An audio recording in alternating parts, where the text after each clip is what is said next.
Wendell and Wild is out on Netflix, so how is it? Now, if you don't know who Henry Selick is, he directed movies like Nightmare Before Christmas, James and the Giant Peach, and Coraline. Now, I'm a huge fan of stop animation, so when I saw that he directed a new movie, I was super interested in watching it. Well, unfortunately, I didn't really like this film. I am going to be talking spoilers in this, so if you don't want to hear, skip to the end to hear my rating. The story is a mess in this. We follow Kat, who just got out of juvie, who goes back to her old town to stay at a new all-girls school. Apparently, while she was gone, there was an accident that happened that made pretty much the whole city leave. She is stricken by guilt that killed both her parents in a car accident going off of a bridge as a kid. Which that scene made no sense. The mom rolls the window down, letting Kat out while water's rushing in, and then she tries to go save her husband, which obviously she fails. She should have focused on trying to get her husband out before even rolling down the windows to let Kat out, but I digress. The cast of characters are heavily diverse, which is to be expected in a movie written by Jordan Peele. It's almost comical at this point how hard he tries not to have white characters in his movies. Also, they make Lane Claxton a mix between Boris Johnson and Donald Trump, which is just odd because they made him a black man. Let's talk about Kate. She is super unlikable in this. When I first saw her design, I really liked it and I thought she looked really cool. But the whole movie, she just has a chip on her shoulder. Like when she goes into the school,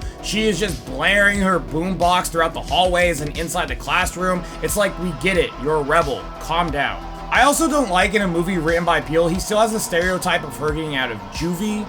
And he's also perpetrating the angry black woman trope. And the amount of times we hear her correct people that her name is Kat is super annoying. Also, you have one of the funniest comedy duos in this, Key and Peele, but their characters are just boring. They weren't funny at all, and they're just extremely one-noted.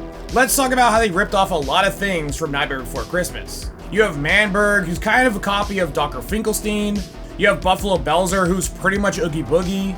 Wendell and Wild capture Kat's parents in a big black bag, just like Lock, Stock, and Barrel capture Santa Claus. You can tell Tim Burton is really what made Nightmare Before Christmas a great movie. Later we learn that she's a Hell Maiden, which whatever that is. They never really go over it in the movie other than Sister Helly saying that she has it and not to tell anybody. And we also learn that she has it too because she just keeps on warping everywhere.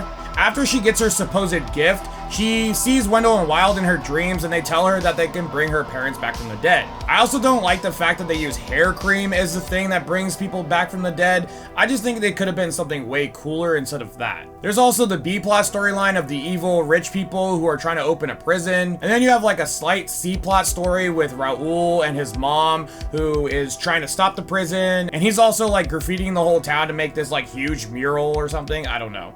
Kat doesn't really care about anything other than getting her parents back, and even when her parents do come back, she doesn't really seem all that happy. You think her character would change and she would actually start acting a lot happier, but she still has a chip on her shoulder. Let's talk about the animation. It looks fantastic in this, other than the fact that you can see the character lines on their face the whole time. Like, it's just weird that they didn't edit out the seams on everybody's faces. This just kind of took me out of it, and I really didn't like it. It looked unfinished. The music was alright. I really thought we were going to get some songs here and there, especially when they were raising back all the dead. They like kind of teased us that we were going to get a song, but then nope, nothing. I think if this movie had some really catchy songs like Nightmare Before Christmas, I think it would have helped it a lot more. There's a scene like an hour, 10 minutes into this movie where she fights her inner demons and she just beats it within like seconds. It's just kind of weird. And then at the end, you get this lame battle with a bunch of bulldozers, and then the dead people get brought back from Raul, and the evil people get sent to jail because the cops come, and it just feels like we just missed a whole plot part that happened. They just totally skipped over it. And then also randomly Manberg gives Belzer like all of his kids back that he had in jars. It's just another side story point that they never even really touched upon, and it's just thrown in at the very end. And then at the end, they just have Kat explain to her parents how the city's going to be fixed and everything's just going to be neatly wrapped in a nice little bow at the end.